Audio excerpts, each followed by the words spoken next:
talk about the independent debate on British era. So, Yes, today we're going to talk about British occupation in our Malaya. British have occupied lots of states in our country like Selangor and all that. But Malacca is one of the important, and because of it, we're going to learn about today Malacca, how British changed the politics and economy in our country last time, and it shaped our country to become more better. So let's go. Hi, my name is Saitaha, and I'm going to talk about the legal system on Malacca before the British rule. So, back in the 15th century, Malacca Sultanate was a powerful trading empire. Back then, they have to manage the bustling ports and diverse populations. So, they developed a written law. One is Hukum Kanun Melaka and Undang-Undang Law Melaka. So this law is covered everything from the criminal justice until the trading rules. For example, like they was punishable by fine and corporal punishments, and merchants have to follow the strict rule maritime codes. So this written law has made by the government to control the situation on Malacca. So other than that, Islam also shaped the legal system of Malacca.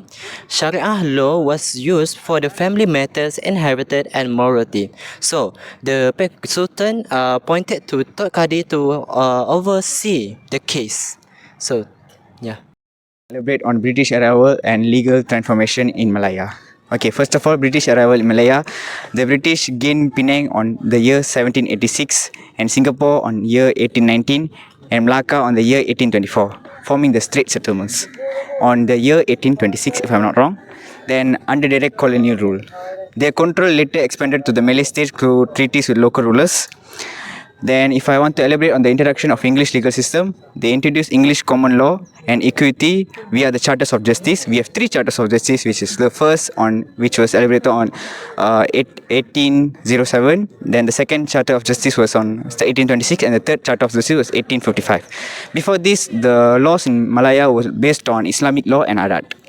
And the transformation of the legal system, dual influence, English, if I want to elaborate on the dual influence, English law dominated civil, criminal and commercial matters. Islamic law and Adat remain in personal issues. And in the perspective of courts, a structured judiciary replaced the local justice. And codification, by the meaning of codification, like laws like Contract Act, Penal Code and Evidence Acts were introduced. Legal profession, a trained body of lawyers and judges were introduced and emerged. And lasting impact that the British did to us was post-independence. After the independence, Malaysia kept the common law system with Sharia law limited to Muslim family matters. Today, Malaysia has a hybrid legal system of common law, Islamic law, and customary law. That's all from me. Thank you very much. Hi, my name is Muhammad Mus'ab. I'm from FLW, and today I'll be talking about the impact of the British legal system and the historical development of it.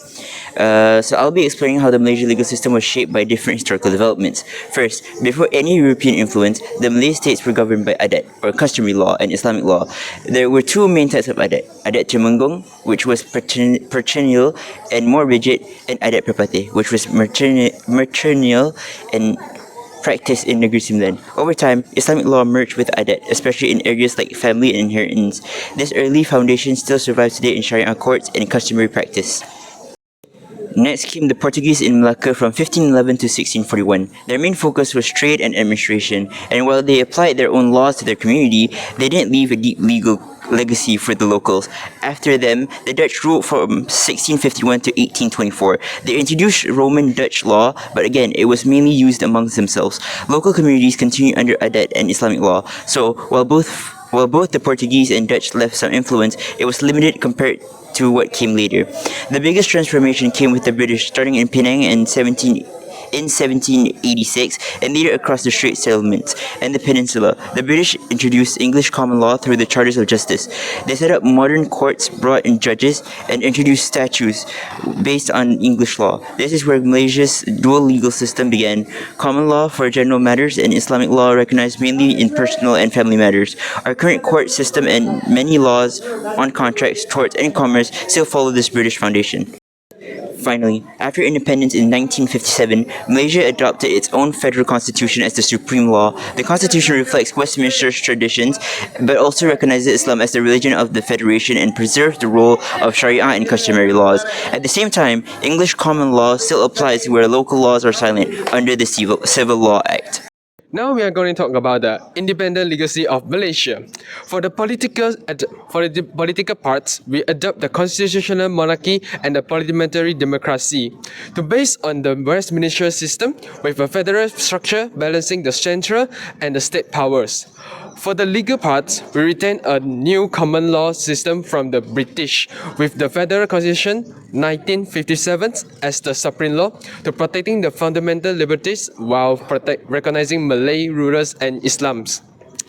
For the social part, we inherit a plural multi-ethnic society and leading a safeguard like the Article 153, the special position of Malays and native of Sabah and Sarawak, and policies to maintain the harmony.